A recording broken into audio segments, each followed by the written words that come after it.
ملک کے موجودہ حالات میں مسلمان بڑے مایوس ہے کہ اسلام اور مسلمانوں پر حملے ہو رہے ہیں، جیسے ماب لنچنگ ہوئی، اس طرح ٹرین میں واقعات ہو رہے ہیں، ٹیچرز بھی بچوں کو دیکھ کے، ان حالات میں ہمارے لیے کیا مفید مشورہ ہے؟ دیکھیں، جو میرا ذاتی طور پہ ماننا ہے، پہلی بات تو یہ کہ مسلمان مایوس نہیں ہے، ہمارے لیڈر کچھ مایوس ہو گئے، مولوی مایوس ہو گئے۔ میرا UCC کے اوپر میرا جو بیان ہے پورے ملک کے مولویوں سے مختلف تھا، شاید اگر کسی نے سنا ہو۔ تو میرا ماننا یہ ہے کہ جو قوم ہے ہمارے پاس، ان میں جذبہ بھی ہے، اخلاق بھی ہے، کردار بھی۔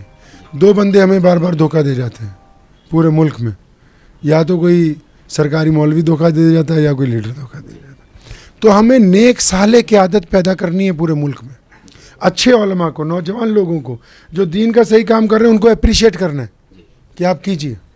تو اگر آپ پورے ملک میں دیکھیں گے تو مسلمانوں نے تو پہلے سے زیادہ پیش قدمی کی ہے۔ ایک مسجد کی شہادت کے بعد لاکھوں مسجدوں کی تعمیر ہوئی ہے، بے شمار لوگ دین کی طرف راغب ہوئے ہیں۔ تو گراس روٹ پہ میرا اکثر ماننا ہوتا ہے کہ ہم جب بھی کوئی بات کریں گراس روٹ کی بات کریں۔ اکثر دیکھا ہوگا آپ لوگ آج کل جو جلسے ہوتے ہیں، ہم بہت زیادہ کہیں نہ کہیں اپنی قوم کو ڈرانے کی کوشش کرتے ہیں، بھی فسطائی طاقتیں یہ کر دیں گی، وہ کر دیں گے۔ کبھی ہم اپنے اوپر بھی نگاہ ڈالیں بھی ہم کیا کر سکتے ہیں دین کے لیے، ملک کے لیے، ہم کس جگہ کھڑے۔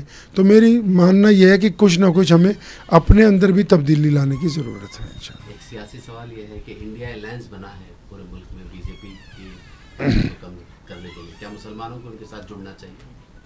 دیکھیں، مسلمانوں کو اپنی جو سیاسی طاقت ہے اس کو پہلے دینی لحاظ سے علماء کو سمجھنا ہوگا۔ ایک چھوٹا سا واقعہ میں آپ کو سناتا ہوں کہ جب رسول اللہ ہجرت کر کے مکے سے مدینہ گئے تو آپ کو پتہ وہاں جا کے کیا کیا نبی علیہ السلام؟ کچھ ذہن میں ہے کہ رسول اللہ نے کیا کیا وہاں جا کے؟ اکثر لوگوں کو پوچھتے ہیں، بولتے ہیں مسجد نبوی بنائی، نہیں۔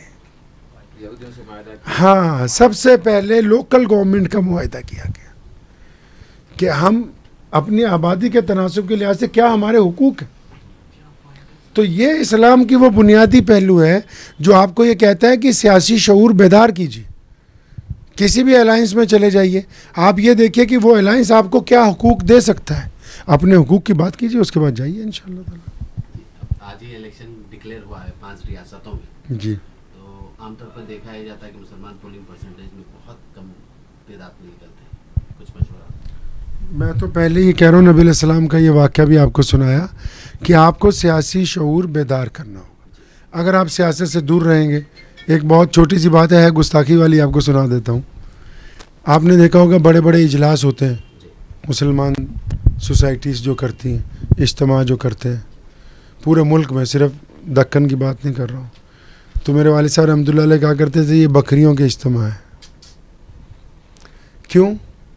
جس اجتماع کا صدر جو ہے وہ یہ فیصلہ ہی نہیں کر سکتا کہ میں کتنے لوگوں کو جتا سکتا ہوں، کتنوں کو ہرا سکتا ہوں، اس کا مطلب یہ سارے لوگ دل بہلانے کے لیے آئے، یہ اس کی بات ماننے کے لیے نہیں آئے۔ سیاسی شعور تمام مسلمانوں کو پورے ملک میں بیدار کرنا چاہیے انشاءاللہ۔ اور سیاسی چیز ایسی ہے، میرا ماننا یہ ہے، کوئی بھی پارٹی ہو، کوئی بھی لیڈر ہو، چاہے وہ ہمارے ماننیے پردھان منتری جو کوئی بھی ہو، ان کو کسی مذہب سے نفرت نہیں ہے۔